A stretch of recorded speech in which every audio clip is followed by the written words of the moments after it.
and I see these tubes you have to step in, and the bottom's going to fall out. Well, that gave me pause. I wasn't sure I wanted to do that. But to keep this part of the story short, I did end up saying, I'm going to be on Gail's show. I'm not living with regret. This is not a big deal. I can do it. And I did it. And the bottom fell out, and boom, I was done. And okay. But the next part, the same gal who challenged me to do this where the bottom fell out, and I did it, I was fine. She said, oh, you need to go do that surfing ride we have over there. You'll love it. It's worth it. You should do it. Oh, okay. So she challenged me. I took it. I went over. I'm watching the kids. And this ride, the water's rushing up, and it requires you to stand up and then jump down, like facing downward. So you're literally falling 180 degrees. And that didn't go so well. I did jump down the 180 degrees, and then I rolled back up the hill, and I got back up, and I tried it again, and I rolled back up the hill again, and it ended rather abruptly. And they said, do you want to keep doing it? I said, no, I'm fine, thank you very much. And I left, and I was okay. I was thinking I might need a chiropractor visit, or, I wasn't quite sure. So those two little rolls took its toll on my body for 10 days. And I said, this is just nuts, Ola. So that was my aha, was as coming into this age now and seeing my husband journey with it, that's the one thing. But to begin my own journey to say, okay, I need to do enough that causes me to not regret not doing things. But I also need to do what's wise. I was going to say, do some things with caution. Yeah, there is a place for caution, and I need to weigh. So I'm learning to weigh those kinds of activities now and weigh the limitations and say, that's okay. I don't have to do that surfing ride and jump down 180 degrees. I'm good with that. I understand that because I work out a lot, and I used to really, really pride myself on how well I did. And now there are absolutely things I cannot do because I have bad knees. I have bad back. Well, I've always had a bad back, but it seems to be getting worse. And I also, I've had 16 surgeries on my chest. So there's things I can't do there either. And so it's, I say to myself, oh, but I used to be so good. And then I look at other people my age and they're hardly moving. So I say, well, I may not be who I used to be, but I'm a lot better than some people my own age, and I still go. I still work out every day. You still go. I still go. Going. But I don't do what I used to do. And boy, I tell you, I can really feel it. So I can appreciate what you're talking about. So how do you feel the whole philosophy of how you feel about living regret-free and your mindset and so forth? How has all of that improved your life? Oh, it's hugely improved my life because I head out into my day, and I love it when I could take this mentality. I mean, I'll be honest, sometimes I don't, but generally I will head out into my day with a sense of adventure. And I love using that concept rather than, oh, what's going to happen today? What problems are going to come out today? Well, I'm heading out for adventure, and I travel a fair bit, and I meet with new people all the time. So, everything is an opportunity to grow or learn or have some new experience that's going to be fun or cool or, life-changing. I don't know. And I live life with a perspective of it's an adventure. And every day brings something new for me to learn or grow or experience. And that's it. So I don't anticipate things that I'm going to regret. I anticipate I'm going to have things that are terrific and awesome. Well, that's really, really important because it's hard for me to understand this, but there are a lot of people who get up in the morning figuring out what horrible thing is going to happen to me today.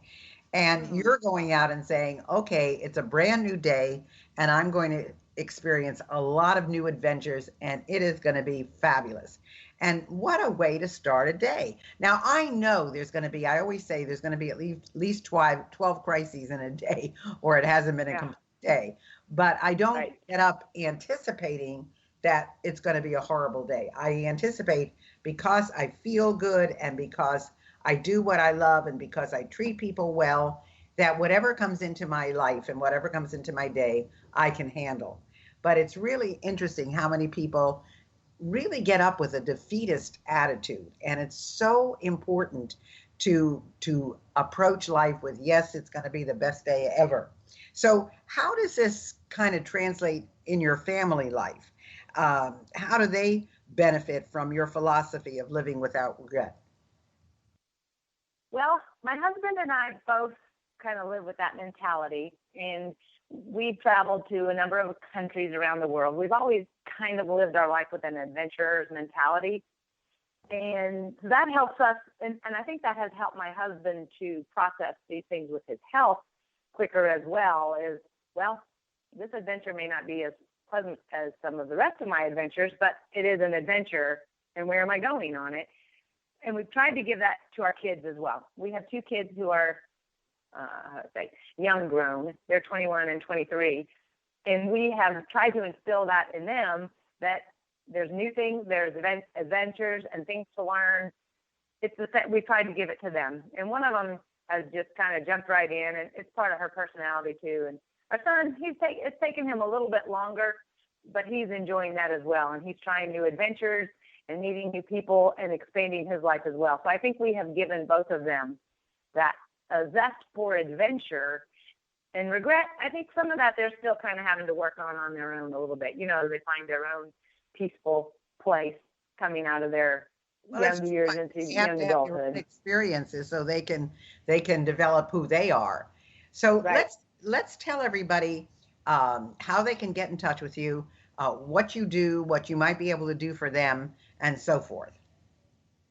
Well, they can contact me through my website. There's a contact sheet there, and all my information is there. And it's monicaneubauer.com. And my last name is spelled Neubauer. And if you just Google me, you'll find me. My phone number's been the same for a long time. And email Monica@monicaneubauer.com. And I can certainly help them in real estate. I have a business partner here in Middle Tennessee, and we work together. I also am a real estate speaker trainer, like you mentioned, and I can help with that. I don't necessarily have any kind of a coaching thing set up, but I'm kicking that around. And if someone has a question or two, I'd welcome an email conversation and see what I can do. I like to, well, let me rephrase that. I love to help people get free from some of this stuff that they're clinging to from the past. I'm not a therapist, but I ask a lot of good questions, and I always love it when people really want to move into a better place. I love that. Great. So basically, if they go to your website, which is monicaneubauer.com, correct? Right. And that's Neubauer.com. They can find out all about you. And of course, you're on Facebook and you're, all over the place, Oh, yes. blog Yep. and so forth. The important thing is, if you are interested in real estate, especially in Tennessee. In fact, I'm trying to sell a house I've got in Gatlinburg. It's not been the Mm, easiest thing in the world. I'm not sure yeah. what's happening with the market there, Monica, but it certainly hasn't bounced back the way it has everywhere else. But anyway, if anybody is thinking about real estate as a career, or if you have a question in real estate that you'd like to have somebody maybe educate you about or tell you about, Monica is the person you should talk to, because she's been in the industry a long time. She's won several awards, and I see that you, especially with the senior real estate specialist, I mean, so Hmm. that's an area that you're great in. I think that's a place Yep. for you people can also get information. So when you talk on real estate, what is it that you basically talk about? Well, as you mentioned, the senior topic, mature adults, and boomers hate to be called seniors, so the class is a little, a little sneaky there. That is an area of specialty. I talk to real estate agents and help them grow and build their business. So we talk about how, when real estate agents get licensed, they don't really have the information they need to fully build their business.